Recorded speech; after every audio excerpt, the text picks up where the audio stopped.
আসসালামু আলাইকুম ওরহমতুল্লাহি ওয়া বারাকাতুহু। প্রতি বছরের ন্যায় এ বছরও যাওয়া হচ্ছে ঈদ ঘোরাঘুরিতে আমাদের সুনামগঞ্জের ছাতকের লালপাহাড় এবং বাঁশতলাতে।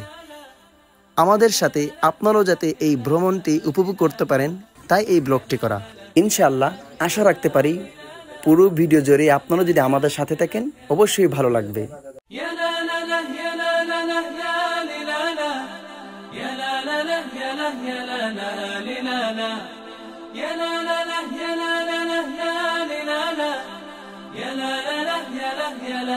তারপর আমরা যাত্রা শুরু করে দিলাম আমাদের সেই কাঙ্ক্ষিত গন্তব্যের দিকে। পথিমধ্যে একটি পাম্পে এসে আমাদের বাইকে তেল ভরিয়ে নিলাম। আর সেদিনে ওয়েদারও ছিল খুবই আরামদায়ক, রৌদ্রের তেমন তাপও ছিল না, অনেক ভালোভাবেই পৌঁছতে পারছিলাম আমাদের গন্তব্যের দিকে। অতঃপর দোয়ারা বাজারের ফেরিঘাটে এসে অপেক্ষা করলাম ফেরির জন্য। ফেরিঘাটে প্রায় আধা ঘন্টা অপেক্ষা করার পর এট লাস্ট উঠতে পারলাম ফেরিতে।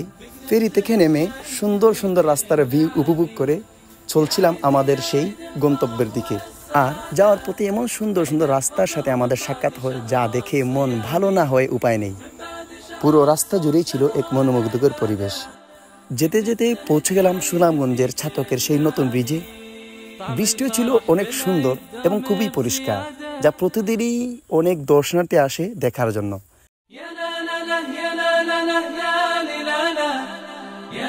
ব্রিজ পেরুতেই দেখা মিলল সুনামগঞ্জ ছাতকের সেই বিখ্যাত লাফার সিমেন্ট ফ্যাক্টরিটি।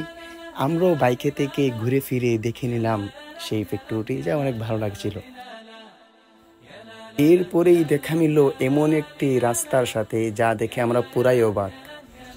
এই রাস্তাটা ছিল পাহাড়ের মাঝখান দিয়ে, অর্থাৎ পাহাড় কেটে রাস্তা বানিয়ে নেওয়া হয়েছে। রাস্তার চারিপাশে মানুষের বাড়িঘর ছিল, যা দেখে আমাদের খুবই ভালো লাগছিল। এরপর আমরা এমন একটি রাস্তা দেখতে পেলাম যেই রাস্তা দিয়ে মানুষ চলাফেরা না করলেও এই রাস্তা দিয়ে নাকি চুনাপাথরে যাওয়া আসা করে, অর্থাৎ ইন্ডিয়া থেকে নাকি বাংলাদেশে চুনাপাথর আনা হয় এই রাস্তা দিয়ে, যা আমরা যেতে যেতে দেখছিলাম এবং খুবই উপভোগ করছিলাম আর কি। আমরা আমাদের গন্তব্যের দিকে যতই এগোচ্ছিলাম ততই যেন সুন্দর সুন্দর রাস্তার দেখে অবাক হচ্ছিলাম, মাশাআল্লাহ। এরপর আমরা পৌঁছে গেলাম সেই সুইচ গেটে, যেখানে ইন্ডিয়া থেকে বাংলাদেশে পানি পৌঁছে এই সুইচ গেট দিয়ে। আর সুইচ গেটটি উপভোগ করার জন্য প্রতিদিনই অনেক দর্শনার্থী এসে গোসল করে। আলহামদুলিল্লাহ এট লাস্ট আমরা পৌঁছতে পারলাম সেই কাঙ্ক্ষিত বাঁশতলায়। বাঁশতলা এইখানে অনেক শহীদদের কবর দেওয়া হয়েছিল, যা একটু হাঁটাহাঁটি করে ঘুরে ফিরে দেখছিলাম। শহীদ মিনারটি ঘুরে ফিরে বাঁশতলাতে একটু সিনেমেটিক ফুটেজ নিলাম।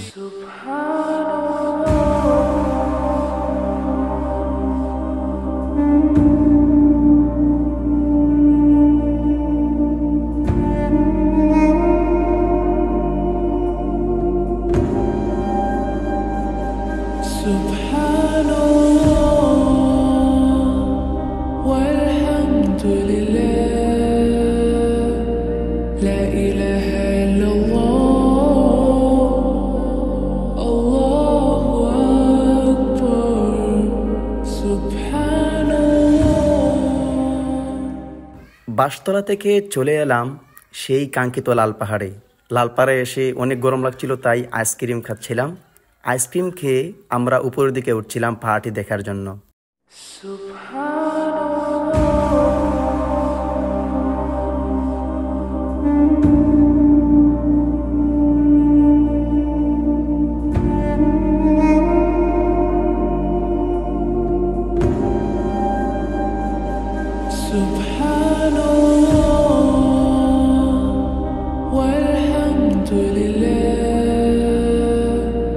لا إله